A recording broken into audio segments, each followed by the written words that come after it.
নমস্কার বন্ধুরা, আজকে 17ই মে ওয়ার্ল্ড হাইপারটেনশন ডে।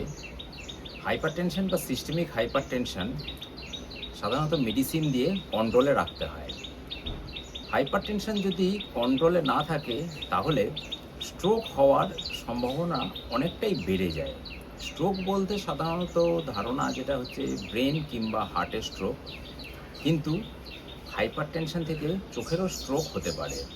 বিভিন্ন নাম আছে তার, যেমন branch retinal vein occlusion, branch retinal artery occlusion, central retinal vein occlusion, central retinal artery occlusion. চোখের স্ট্রোক সাধারণত নিঃশব্দে আসে। কীরকম?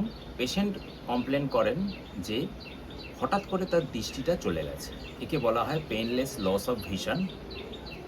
এই ক্ষেত্রে ট্রিটমেন্ট অত্যন্ত জটিল এবং স্ট্রোকের জন্য যদি দৃষ্টি চলে যায় তাহলে দৃষ্টি আগের মতো ফিরে আসার সম্ভাবনাটা অনেকটাই কমে যায়।